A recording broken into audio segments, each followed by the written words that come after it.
इस लाइन को आप लोग कैसे डिकोड करते हैं उनके भाषण की? देखिए, ये बात वो कई बार कह चुके हैं कि भाई जिसको जाना था वो चला गया आज़ादी के समय पर, बंटवारे के समय पर। जब उन्होंने कहा मैं हिंदू समाज की बात क्यों करता हूँ, संघ क्यों करता है, तो उन्होंने कहा हिंदू समाज ही देश का जिम्मेदार समाज है। इसको जरा सा आप बताएं। और लेकिन इसके साथ साथ फिर आगे वो ये भी कहते हैं कि जिसको जाना था वो चला गया। भारत की अपनी एक प्रवृत्ति है, जो उन मूल्यों और प्रवृत्ति के साथ नहीं रह सकता था वो चला गया, जो रह गए वो स्वाभाविक रूप से हमारे हैं। तो उसमें वो भेद नहीं कर रहे हैं किसी के अंदर, हिंदू या मुसलमान के अंदर। देखिए, मुझे लगता है कि राष्ट्रीय स्वयंसेवक संघ को अगर अच्छे से समझना है तो इससे ही समझ लीजिए कि भारत में वो हिंदू स्वयंसेवक संघ नहीं है, दुनिया के दूसरे देशों में हिंदू स्वयंसेवक संघ है। तो भारत में वो राष्ट्रीय मतलब जो भी यहाँ है वो किसी भी जाति, धर्म, पंथ, क्षेत्र, भाषा, वर्ण जहां से भी हो, लेकिन जो लाइन उन्होंने बोली है वही एक तरह से कहें कि असली पैमाना है। जो यहां के मूल्यों के साथ नहीं रहना चाहते, नहीं मानते, उसको स्वीकार नहीं करते, वो चले गए, बाकी हमारे हैं। लेकिन अगर कोई यहां रह के भी इन मूल्यों को स्वीकार नहीं करेगा, राम और राष्ट्र को स्वीकार नहीं करेगा, अयोध्या को स्वीकार नहीं करेगा, काशी को स्वीकार नहीं करेगा, प्रयाग को स्वीकार नहीं करेगा, गंगा यमुना सरस्वती के संगम को स्वीकार नहीं करेगा, उसमें वो फ्रॉड सेकुलरिज्म वाला गंगा जमुनी तहजीब डालेगा, गंगा भी हिंदुओं की पूज्य नदी, यमुना भी हिंदुओं की पूज्य नदी, जब फ्रॉड डालेगा तो उनको जरूर बताना पड़ेगा। वो जरूर नहीं, इसमें कोई भ्रम नहीं रखना चाहिए। संघ भी इसमें भ्रम नहीं रखता है और मुझे लगता है कि बार बार कहिए, लेकिन जब वो कहते हैं सब हमारे हैं तो पहले दिन से वो ये काम कर रहे हैं। वो तो मुस्लिम राष्ट्रीय मंच संघ से निकलकर इंद्रेश जी एक प्रचारक के तौर पर वरिष्ठ प्रचारक हैं, वो काम कर रहे हैं। तो मुझे लगता है ये भ्रम नहीं है। भ्रम कहां है? हाँ। जब कोई कहता है कि भाई हिंदू होना कम्युनल होना है, तो भैया फिर भ्रम है। तब तो फिर उसको फिर किनारे करना पड़ेगा। जो हिंदू को कम्युनल मानता है, जो टीका को कम्युनल मानता है, जो मानता है कि ये जय श्री राम का नारा वॉर क्राई है, उन्माद है, उसको तो फिर समझाना पड़ेगा। वो तो फिर गड़बड़ है। देखिए, कोई भ्रम नहीं। देखिए हर्षवर्धन, ये सारे काम का लब्बो लुबाब आ जाता है वोट पर कि मैंने इस समाज के बीच में काम किया, मुझे वोट, वो समाज मेरी बात सुनी कितनी, उसने मेरे साथ जुड़ा कितना, और अंत में जब बात आई कि हम इनको मौका देते हैं हम सेवा करने का, सरकार बनाने का, तो वो मेरे साथ जुड़ा कि नहीं जुड़ा। सिंपल बात। अब मुसलमानों में से कितना वोट बीजेपी को मिलता है, हर चुनाव में हम लोग बात कर लेते हैं। मैंने तो आज तक कोई ऐसा आंकड़ा सुना नहीं जिससे आंखें फटी की नहीं, भ्रम किसी को है भी नहीं, न संघ को न मोदी जी। तो भाई बंगाल की एक में कहा था कि वो हमें वोट मिले न मिले, लेकिन उनके दरवाजे तक जाइए, बस दरवाजे तक जाइए। वो ठीक है, वो अच्छी बात है, करते रहना चाहिए। बंगाल की लड़ाई इन वन लाइन 70-30 की लड़ाई है कि नहीं है? बिल्कुल है वो लड़ाई।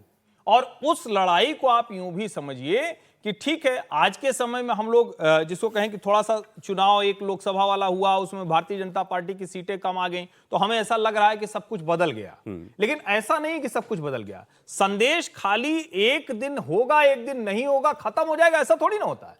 वहां जो कुछ हुआ है वो बंगाल के लोगों के माथे पर है, चिपका हुआ है। आरजी कार एक दिन होगा फिर हम भूल जाएंगे, ऐसा नहीं होगा। उसी कलकत्ता में पहली बार हुआ कि कलाकार निकल कर आए, लोग निकल कर आए। दरअसल बंगाल का जो इतिहास रहा है ना, कई बार किसी समाज के एक विद्रोही तेवर लड़ते लड़ते वहीं सबसे ज्यादा दंगे हुए, वहीं सबसे ज्यादा उनको झेलना पड़ा, उन्हीं का विभाजन होकर जो आज का बांग्लादेश है वो हो गया। तो उस सब से एक तरह से कहें कि उनका जो सोचने का, देखने का तरीका भी थोड़ा अलग है। लेकिन ये कोशिशें हो रही, और अब तो वहां ये छोटी बात थोड़ी ना है कि जय श्री राम के नारे लगते हैं, छोटी बात थोड़ी ना है कि वो विवेकानंद के सूत्र वाक्य वो चलने लगे हैं। तो ये सामान्य घटनाक्रम नहीं है। नहीं, देखिए कोई किसी भी राज्य में सत्ता परिवर्तन हमको एक झटके में ही होता हुआ दिखता है, चाहे उसके पीछे बड़ी ग्रेजुअल तरीके से कोई पार्टी बढ़ी हो। लेकिन बंगाल में नजर तभी आया जब बीजेपी 3 सीटों से 77 सीट पहुंच गई।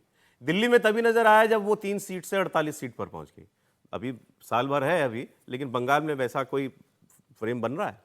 देखिए, राजनीतिक रूप से देखिए तो इस समय तो नहीं बन रहा है जो स्थिति वहां है। मोहन जी का कार्यक्रम देखिए, उसको राजनीतिक रूप से केवल हम नहीं देखते। अब मैं ओवरऑल बात कर रहा हूं। ओवरऑल बात करें, उसके राजनीतिक पहलू भी हैं, ऐसा नहीं कि उसके राजनीतिक पहलू नहीं है, लेकिन एक अलग कार्यक्रम है। यह दीर्घकालिक दृष्टि से एक खड़ा करना है। पहले उस पंक्ति का अर्थ जो मेरी समझ में, उसके बाद आपके प्रश्न पढ़ाऊंगा। उन्होंने कहा कि भारत एक भूगोल नहीं है, यह एक स्वभाव और प्रवृत्ति है। तो जिन लोगों ने केवल इसको भूगोल मान लिया, स्वभाव और प्रवृत्ति नहीं मान लिया, उन्होंने अपना देश बना लिया है। लेकिन जो लोग यहां रह गए इसके स्वभाव के साथ है, और वो स्वभाव क्या है? विविधता में एकता। विविधता में एकता, व्यक्ति के बीच भी, परिवार के बीच भी, समाज के बीच की, सब में स्वयं को देखना और प्रकृति के साथ भी एकता, ये केवल हिंदू समाज कर सकता है। और बंगाल में आवश्यकता उसकी बहुत ज्यादा है, क्योंकि बंगाल में जो कुछ हमने देखा है, यह भी देश को ध्यान रखना चाहिए कि विभाजन में मुस्लिम लीग का साथ देने वाले जो हिंदू संगठन जो थे, वो बंगाल से ही आए थे। ठीक है, तो वहां यह अवधेश जी ब्रेक का समय हो गया, लेकिन एक लाइन जो चुनाव का विषय है, भारतीय जनता पार्टी को वहां स्वयंसेवकों में, कार्यकर्ताओं में, समर्थकों में, जिन्होंने संघर्ष किया, जो मुकदमे झेल रहे हैं, उन सबके अंदर यह आत्मविश्वास पैदा हो कि हम लड़ेंगे तो पार्टी और सरकार हमारे साथ रहेगी, बचाएगी। ये तो काम वो अभी एक होना आत्मविश्वास बाकी की है। कमी एक लाइन में बाकी सर, है। अभी बंगाल क्या दूर है बीजेपी के लिए? नहीं, मुझे नहीं लगता कि बहुत दूर होगा। देखिए, जिस तरीके से एक पहले आसाम के लिए कहा जाता है कि आसाम बीजेपी के लिए बहुत दूर है। आसाम में भारतीय जनता पार्टी ने अब सरकार बनाई और आसाम जैसे स्टेट में भारतीय जनता पार्टी इतनी स्ट्रांग है कि लोकसभा में और विधानसभा में बहुत बेहतर प्रदर्शन करती है। बंगाल में भारतीय जनता पार्टी बेहतर प्रदर्शन करेगी, लेकिन 2024 का लोकसभा चुनाव में भारतीय जनता पार्टी को झटका लगा, 12 सीटों पर आ गई। अगर आप 2019 से अगर देखेंगे तो वो एक नुकसान रहा है भारतीय जनता पार्टी को। लेकिन भारतीय जनता पार्टी ने पिछले विधानसभा चुनाव के हार के बाद अमित शाह ने वहां की संगठन की तैयारी कर दी, सुनील बंसल को वहां का संगठन प्रभारी बनाकर जिम्मेदारी दी गई है।